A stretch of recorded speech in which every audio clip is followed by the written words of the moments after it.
Here we are in Kim Sewell's studio. I'm Kim Sewell, and we're about to do a dotted landscape. We're going to use these paint daubers or dot markers, and we're going to make it using all dots. You're going to like how we do it. And guess what? You'll still have these to use, and you can make lots of dotted things. You're going to have so much fun creating art. Now, we're going to use all the colorful colors, but if you got black and brown, set them aside. We're not using them for this project. We're using the colors, okay? We're thinking about landscapes, and so we're about to draw one. I'm going to position the camera so that you can see what I'm doing. Okay, let's get started.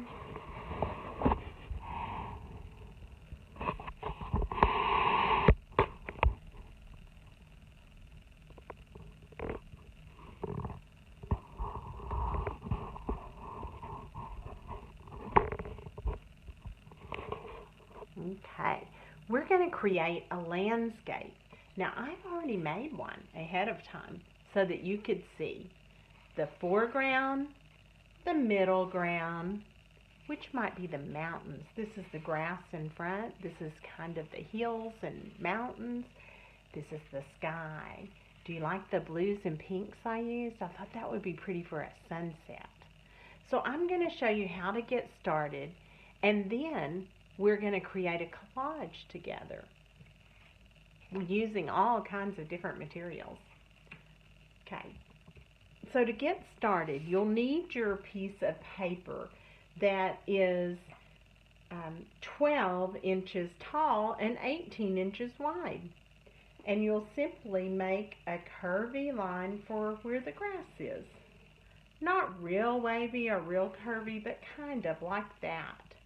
I did mine with pencil. I'll do it with marker so you can see it better in a minute. Okay, and then make hills. Maybe you want several hills. Maybe they kind of gradually go off, or there's a bigger one. This one looks a little different because every one will look different. When you look out at nature, it looks all different kinds of ways. I'm using the marker just so you can see, but you can leave yours in pencil because your dots will cover up all of these. Okay.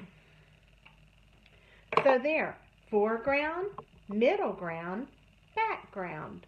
Background is the sky. Middle ground is the hills and the things that are far away. And the foreground is anything that's big. So we're going to be thinking about what it is. I like to choose two colors. So maybe for this bottom area where it's grass, I'll do green. But I don't want to just do green. Okay, you may have to shake them up a little bit and then dot, dot, dot.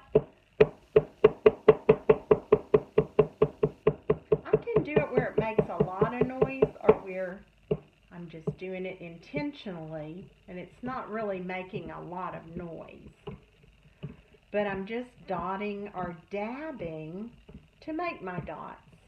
It's going to make a beautiful landscape, and it's going to have a lot of texture just because of the way we're doing it.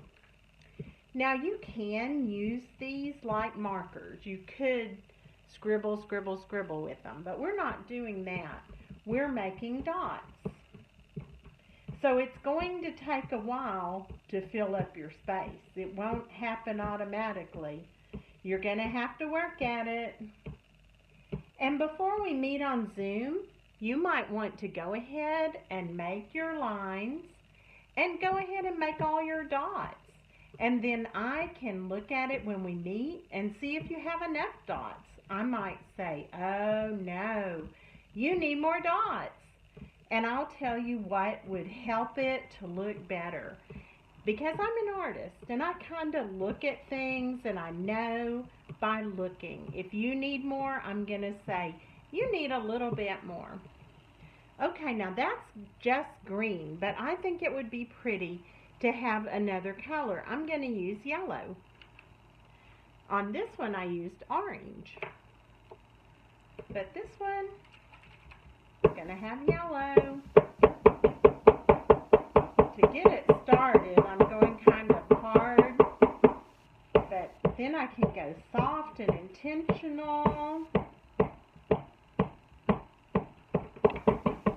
Maybe this part would be more yellow.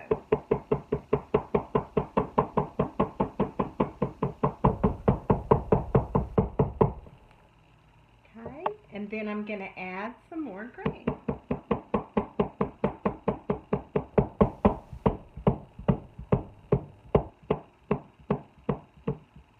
Really fun to work with.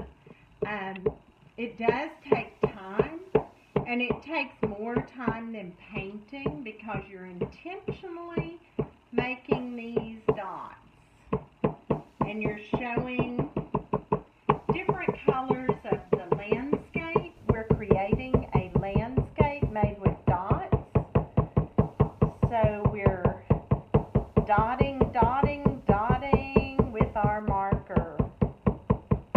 There we go. That looks awesome. Now I'm going to do the next layer, which usually when you look at mountains, they look a little hazy. They might look purple. They might look blue. On this one, for this layer, I only use purple. So we could do that again, or we could use purple and blue. I think I'll use purple and blue.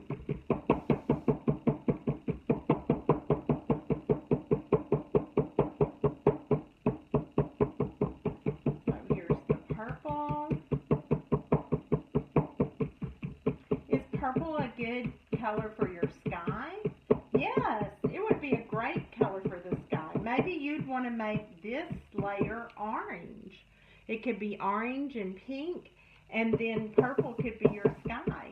Just depending on what kind of sky you want to have. This is fall time. We have some beautiful sunsets. So that could be representing a beautiful sunset. Pink sky, purple sky. Okay, I said I was going to use blue, purple and pink together for this layer, this middle brown. So that's what I'm going to do.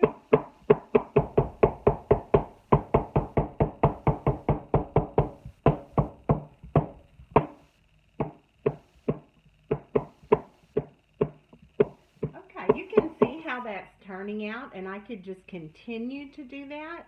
Let's pick out a color for the sky. A lot of people think of blue for the sky, but maybe we want a different color for the sky. I was thinking about orange and yellow. Maybe we'll have a little blue at the very top and some orange and yellow. So let's try it.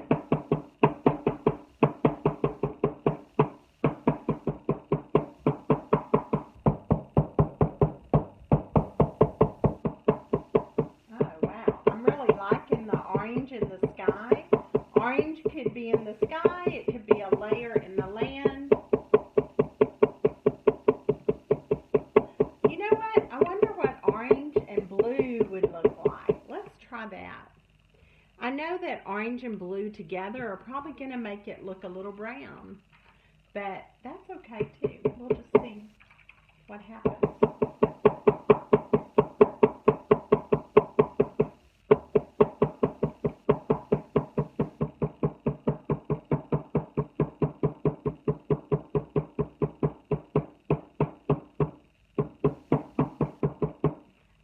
Creating art, do you?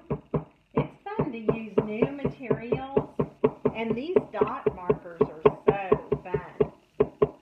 You can use dot markers, paint daubers, anything that makes a circle. You could even use a regular marker and make very, very tiny dots to fill your space, but it would take you a long time, wouldn't it? Okay. So I could continue and fill all of this space, but I'm going to stop because I know you're working on yours, and I want you to go ahead and finish and make it as beautiful as this. I'm going to stop now and gather up all of my supplies to make a collage, and then let's do that together. We'll also do that when we Zoom, but I thought it would help you to see how I get it all together, and then we'll create it together when we meet on Zoom. I'll see you soon.